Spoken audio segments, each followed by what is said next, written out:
Welcome back, it's 9, and today we have a ton of PlayStation 5 news to discuss. We are going to be talking about the PlayStation 5's interface, we're going to be discussing the price, we're going to be discussing the customization of the console itself, we're going to be talking about some games, and we're going to be talking about PlayStation's biggest lineup ever. Now, before we get into this, please subscribe if you haven't already. Hit that notification bell to get notified about all my upcoming videos and hit the like button. It helps the channel a ton. Now let's get right into it, starting with the user interface. This comes from pushsquare.com, titled PS5's user interface is lightning fast, a complete overhaul of PS4 with very new concepts. PlayStation's VP of UX design, Matt McLaurin, revealed that the manufacturer's next-gen system features a 100% overhaul of the PS4 UI and some very different new concepts. Chief among these is that it's going to be lightning fast. McLaurin says that the entire UI's performance is being measured in the milliseconds across the board, but also that it features a whole new visual language, he said. There are some key new bets that you'll see soon. Very few pixels remain from the PS4 gen. The former Apple employee also heaped praise on the PlayStation's marketing team. They are the best in the business, in my opinion. They are comparable to Nest in their prime, but profitable. Brilliant marketing always looks effortless.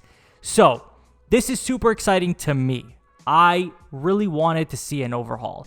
We talked about the patents back on a couple videos back, and it didn't look like they were doing too much different. But hearing this, that it is completely different, 100% overhaul, is very reassuring, and it's something that I personally wanted. I wanted more features in my PlayStation user interface. Whatever that may mean, we don't know just yet, but we do know that it's going to be pretty stat heavy, telling us, how many shots we fired, how many enemies we've killed, how many quests completed, just giving us more detail on exactly what we've done or what our friends are doing in their games, which is something that I think would be interesting.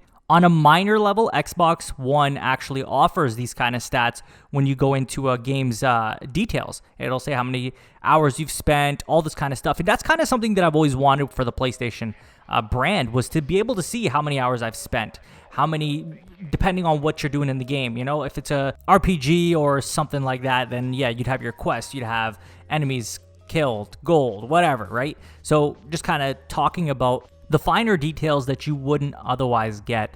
So that's something exciting to look forward to. I can't wait for them to finally reveal that. And I'm sure we'll be seeing that very soon. But we got another great topic to discuss. And this is, once again, we're talking about the price. I know we've talked about the price. We've beaten the dead horse. But there's a reason for this. So this comes from PSU.com, titled PS5 Price Won't Be Over $499, says Xbox marketing lead. Former Xbox marketing chap Albert Pinello has said that there's no way the PS5 price will clock in at over $499. Now this is interesting. We're talking about somebody who technically knows what they're talking about, and it's actually in Sony's favor that they're saying this.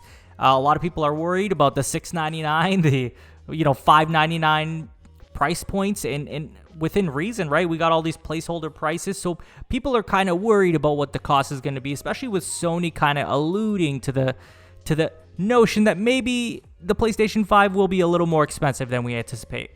I think if we're looking at $499 for the regular edition, oh, that's a steal. I don't think anybody would bat an eye about that. I feel like $499 would keep people pretty happy. And then if we're talking about the digital edition for $450 or $399, then that's an even better deal. I mean, for me personally, I would definitely be up to pick this up day one. Like, it would have to be a pretty expensive console for me to take a step back and say no, not yet. But $499, I think this is going to sell really well if that's the case. Mind you, this is speculation. This isn't a fact, but it's interesting that it's coming from a former Xbox marketing guy.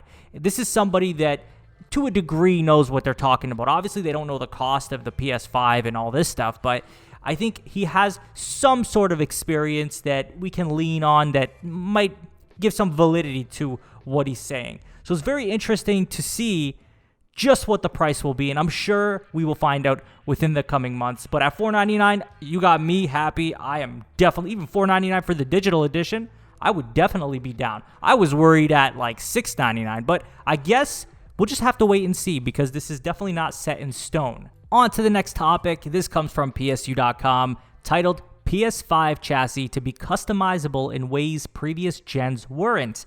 Speaking on LinkedIn, VP of UX Design at PlayStation, Matt McLaurin, made the comments in response to a query from a fellow user asking about the potential of a matte black finish for the upcoming console, which he replied, "You will definitely be seeing special editions. This is also customizable in ways previous gens were not."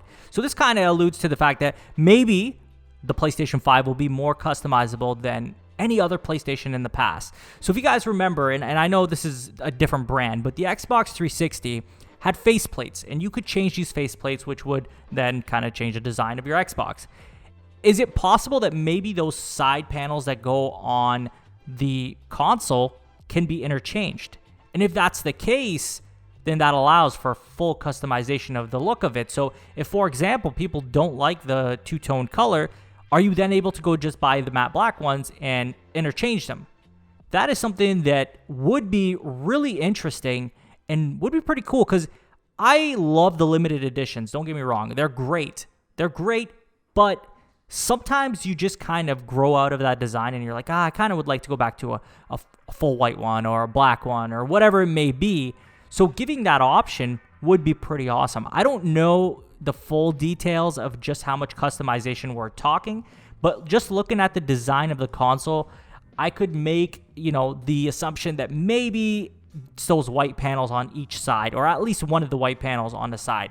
But I guess we'll just have to wait and see what that might mean. Ultimately, it's some good news for people who really like to customize their consoles. And this way, doing it in a way that doesn't void your warranty, which is always great news. Next up, we are talking about the PlayStation 5 and the native 4K dream. This comes from PushSquare.com, titled PS5's first batch of titles appear to deliver the native 4K dream. And this review assessment, I would say, is done by Digital Foundry. So in the article, it says, as Digital Foundry's early analysis of the system's recent reveal event suggests that Demon's Souls, Kena Bridge of Spirits, Little Devil Inside, Pragmata, Deathloop, Ratchet & Clank Rift Apart, Returnal, and Stray all run in native 4K. It also believes Horizon Forbidden West and Gran Turismo 7 run at 2160p, but it's waiting on more footage to confirm. This is huge. Now, we all know that in the beginning, when we found out that PlayStation had less teraflops than the Xbox Series X, people believed that maybe the PS5 would not be as capable of producing 4K games. Now, of course, this has been proven that the PlayStation 5 is fully capable of doing 4K native, and it looks like there's definitely no shortage. I mean, we got some pretty big titles here that are able to do it. Demon's Souls, Ratchet & Clank, and Deathloop. These are all games that are visually appealing and demanding in a lot of ways. So it's really cool to see that the PlayStation 5 will really be bringing the A game when it comes to native 4K resolutions and ray tracing. Digital Foundry actually did a whole assessment just on Ratchet & Clank Rift Apart, and they found that there was ray tracing, native 4K resolutions. It's just, there's so much positive stuff surrounding the PS5. It is incredible that there has not been not one piece of bad news surrounding the PS5 yet. I'm so excited to just see how good these games look in person when we're playing on our 4K TVs, like in front of us, rather than watching a stream or watching a video on YouTube. So I'm really looking forward to that. I can't wait to see just what these games have to bring when it comes to visual fidelity and, just fun, overall fun. Next topic is coming from PushSquare.com as well, titled Sony insists Marvel Spider-Man Miles Morales PS5 reveal was not misleading. So there was some confusion surrounding this. People seem to have think this was like some sort of enhanced remaster. But Insomniac came out and cleared that up real quick, saying it is a standalone game, which is exactly how I personally took it. I'm kind of surprised that there was some confusion with that. Jim Ryan did decide to put out a quote about this too. He said, I can safely say that we would not effectively lead the next-gen portion of the show with something that was either trivial or misleading. So, I mean, that kind of wraps it up. I really just didn't see how people got confused about that. The one thing I thought maybe it could be launching on the PS4 and the PS5, but it's starting to look like it might just be a PS5 game. that's kind of like Uncharted: The Lost Legacy, right? But I definitely didn't feel confused or misled in that regard. You guys have to let me know if I'm the only one on that one. But on to our last topic, which comes from PSU.com. Says Sony says PS5 lineup is biggest in PlayStation history. Speaking on the latest PlayStation blog podcast, Lempel says this by far is the biggest lineup we have ever had in the history of PlayStation. We are so fortunate that we have so many beloved titles and characters that people have grown up with over the years. I'm amazed at how well our studios are delivering against the launch timeframe. Today you saw really big, well-established franchises that people have known for years, such as Gran Turismo, Ratchet & Clank. Then you're seeing somewhat new franchises making an appearance on PlayStation 5, like with our big closer Horizon Forbidden West. Then we have one of my favorites, which is Marvel's Spider-Man Miles Morales. Miles has become such a beloved character, people are absolutely obsessed with him, and now you're going to get to play as him on the PS5. Yes, that is correct. I mean, clearly they had so much to show, and it says something. Like, they haven't even shown everything yet. Can you imagine what they're holding back right now and what we're going to see before the launch of the PS5? I can't wait to finally see everything that they have. And with that will come the features and the price and when the pre-orders start, which is in itself very exciting. And speaking of Spider-Man, if you look at that trailer, damn, it had so many views. That was, I think, their most viewed trailer out of everything that came out of the PS5 reveal event. And if you even look at the PS5 views on just the console, it's got a ton of views as well. It's pretty crazy just to see how much attention the PlayStation 5 has garnered just from that one event that they had that wasn't even an hour and a half long. It's really saying something just for Sony and PlayStation 5 in general. And I think there's so much to be excited about. And I can't wait to see just what else they have hidden. But I'm sure we'll be seeing that in the coming months.